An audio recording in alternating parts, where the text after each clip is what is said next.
Bueno, pues muy buenas a todos y a todas. Yo soy un busto parlante y hoy vamos a leer un fragmento del Animal Divino de Gustavo Bueno, en concreto uno que se refiere a un análisis de la filosofía de la religión de Baruch Spinoza, y más concretamente todavía al que refiere al análisis de la quinta parte de la ética, y sobre todo lo que me interesa es que vean las reflexiones que tiene Gustavo Bueno con respecto a el amor a Dios, porque el amor a Dios es una de las ideas más difíciles desde mi punto de vista de Baruch de Spinoza, como si Baruch de Spinoza no tiene nada fácil, pero no por eso deja de ser importantísimo y crucial para la historia de la filosofía y para el pensamiento en general. Sin más dilación, procedemos a la lectura. Ahora bien, si las 4 primeras partes de la ética, y en especial la cuarta parte, incluyendo las definiciones de religión en cuanto dada en el contexto antropológico de la fuerza del alma, e indeterminada respecto de los 3 géneros de conocimiento, ofrece los preámbula fidei de la filosofía de la religión de Spinoza, sería la última parte, la parte quinta de la ética, aquella que debiera considerarse estrictamente como el tratado filosófico de religione de Spinoza, como la exposición axiomática, no ya de los preámbulos de la fe, ¿no? Preámbula fidei, sino de la fe misma de Spinoza, que será a su vez, por ser filosófica, su filosofía de la religión, la exposición de la verdadera religión. Porque el amor de Dios de la parte quinta es sin duda la religión misma, ya que el amor es fuerza del alma, el gozo es beatitud, y la religión ha sido presentada como fuerza del alma. Y así el designio de toda esta última parte de la ética geométrica, y con ella la de la obra entera, se nos revelará como no siendo otro sino el demostrar de qué modo la religión, en su sentido más alto, aquel precisamente que puede ser participado por los grados más altos, más bajos, los del primero y segundo género, puesto que la idea de religión no sería tratada por Spinoza como un género distributivo respecto a sus especies, sino más bien como un género atributivo. Es el destino más profundo del hombre, el sentido de su vida, la realización más plena del hombre verdadero. La religión, en todo caso, en cuanto es la misma fuerza del alma, queda entendida en un contexto eminentemente práctico, y la practicidad de la religión podría acaso redefinirse como la misma tendencia y posibilidad práctica de la fuerza del alma, de la generosidad especialmente, a asumir la forma religiosa. Según esto, la clave de la parte quinta habría que ponerla en su proposición decimocuarta. El alma puede conseguir que todas las afecciones del cuerpo, o sea, todas las imágenes de las cosas, se remitan a la idea de Dios. En las proposiciones decimoquinta y decimosexta, que la refuerzan, este amor a Dios debe ocupar el alma en el más alto grado. Pero, como quiera que la idea de Dios incluye la idea de eternidad, el amor hacia Dios contiene como virtualidad que el propio ser humano poder ser percibido de algún modo como eterno. Proposición quinta, supongo que será la línea 22, ¿no? O proposición de la quinta parte, proposición 22. No lo sé, bueno, da igual. Ello tiene lugar en el momento en el cual el alma logra elevarse al tercer género de conocimiento. Bueno, proposición quinta, línea 25, o viceversa. Se diría, pues, que la religión aparece como tal en el sistema de Spinoza cuando, a través del tercer género de conocimiento, el deseo, que es un amor, en cuanto concibe a Dios como a su causa, al intuir que Dios no es externo, sino idéntico al hombre mismo, se conoce a sí mismo como divino. Importantísimo. Esto es un resumen importantísimo y certero, posiblemente. Es decir, Dios sería, para Spinoza, el mismo deseo. Que es lo mismo que decía Aristóteles. No en balde, lo mismo que decía Aristóteles, según las interpretaciones que hago yo, ¿no?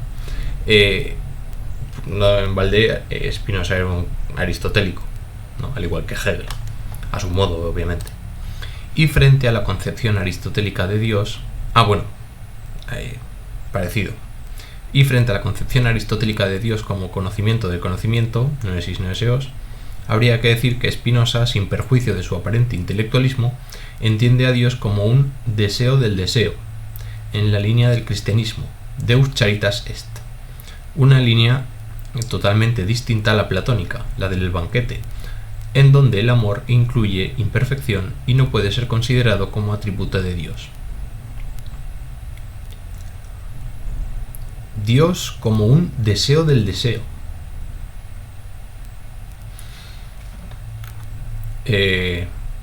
Para reflexionar. Hay que reconocer en todo caso que las ideas de Spinoza, deseo, amor, Dios, en externo e interno, no ajustan con facilidad, porque no se comprende cómo el deseo pueda convertirse en amor de Dios, si resulta que Dios no es externo al hombre, sino su mismo deseo. Pero al menos también cabe observar que este lugar de contradicción de la filosofía de la religión de Spinoza, una contradicción que acaso desaparece en la intuición material dada en el tercer género del conocimiento, pero que subsiste en este segundo género, por medio del cual, suponemos, se construye la ética demostrativa. Esto es un buen paréntesis, porque la ética de Spinoza no es un ejemplo de tercer género de conocimiento. Es decir, que la ética de Spinoza está realizada bajo el segundo género de conocimiento, lo cual es un poco paradójico, porque eso significaría que el tercer género de conocimiento no es traducible a conceptos, o al menos a sistema, al ser una intuición intelectual. Creo que lo define como intuición intelectual. Pero bueno, muy buen paréntesis. Es similar a aquel lugar fenomenológico en el que se dibuja la figura de Cristo, el Dios que es a vez hombre. También muy bien visto. En cualquier caso, y puesto que Spinoza no es cristiano, en el sentido fenomenológico de esta expresión, es decir, puesto que es gratuito y sumamente improbable suponer que Spinoza experimentase su divinidad a través de la imagen de Cristo, a la manera como podría haberla experimentado un cristiano como San Juan de la Cruz, pues más bien cabría decir que era la divinidad de Cristo aquello que podía experimentar Spinoza por la mediación de la propia divinidad de su deseo. Vaya paréntesis tiene bueno, más enjundia que el propio texto en sí. Resultará ser muy problemático identificar el tipo de experiencia fenomenológica o actitud del alma a que se refiere Spinoza cuando precisa que ese conocimiento religioso del tercer género es a la vez un gozo sumo, un placer, un contento, una beatitud y un amor intelectual. Proposiciones 32 y 33 de la quinta parte. Un amor a Dios que es el mismo amor con el que Dios se ama a sí mismo. Esta es una de las frases más problemáticas de la ética, en parte porque si Dios es la sustancia, como una sustancia puede amarse a sí misma, si la sustancia es la naturaleza. Al menos no tiene a priori sentido. Seguimos. Un amor a Dios que no tiene por qué esperar ser correspondido. Es posible que nosotros podamos amar la sustancia en tanto que sustancia, pero que la sustancia en tanto que sustancia no pueda amarnos a nosotros. No sé si esto es un poco tautológico o confuso. Yo creo que sí. Lo que acabo de decir me refiero. Lo de bueno no, lo de bueno... Amén. Quien ama a Dios no puede esforzarse en que Dios lo ame a él. Cosa coherente. Es decir, pues nosotros podemos amar a la naturaleza, pero la naturaleza, pues la Pachamama no nos ama porque no es un sujeto, no tiene esos atributos, sencillamente no tiene subjetividad, entre comillas. Ni, por supuesto, premiado, dado que el amor a Dios es amor honesto. No me mueve, Señor, para quererte, el cielo que me tienes prometido. en el famoso soneto español A Cristo crucificado, y es el propio amor, no precisamente la compasión ante quien está clavado en la cruz y escarnecido, aquello que constituye la beatitud. Por nuestra parte, y dada la importante función que juega la idea de eternidad en toda la filosofía de la religión de Spinoza, proposiciones tal y tal, nos aventuramos a sugerir que la religión del tercer género o amor de Dios habría que referirla al estado del alma de aquellos hombres que, sin mirar hacia un mundo trascendente, sino por el contrario, manteniendo constantemente su mirada hacia el mundo empírico y cotidiano, cuanto más conocemos las cosas singulares, tanto más conocemos a Dios, en el cual, desde luego, han de estar inmersos y comprometidos. El hombre que se guía por la razón es más libre en el estado, donde vive según leyes que obligan a todos, que en la soledad, donde solo se obedece a sí mismo. Sin embargo, han alcanzado una fuerza del alma tal, una firmeza y una generosidad, que les permita contemplar los acontecimientos temporales, las traiciones, la muerte de los enemigos, las pasiones, las fluctuaciones del alma, en la perspectiva de lo que es intemporal, en tanto están sometidos a las leyes eternas. Esto es brillante. Brillante. ¿Desde dónde?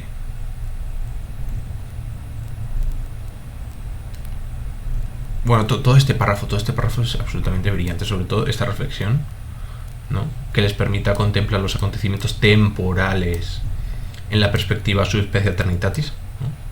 Subspecia eternitatis bajo la perspectiva de la eternidad, que es la perspectiva del tercer género de conocimiento de Spinoza. Seguimos. Una tal perspectiva, y esta sería la mayor originalidad de Spinoza en la tradición estoica, no es la del alejamiento solitario del mundo, solo con el solo,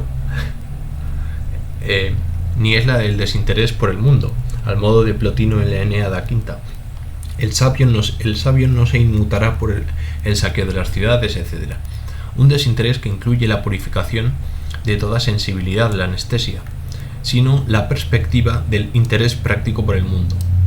Diríamos, la incorporación epicúrea de la sensibilidad y del interés, pero como un interés desinteresado, no egoísta, generoso, puesto que el amor a los demás hombres,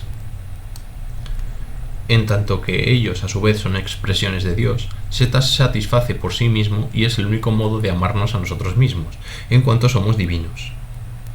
Esto es el Deus Charitas Est, ¿no? Cristiano, esto es la caridad. Amar al prójimo como a sí mismo, etc.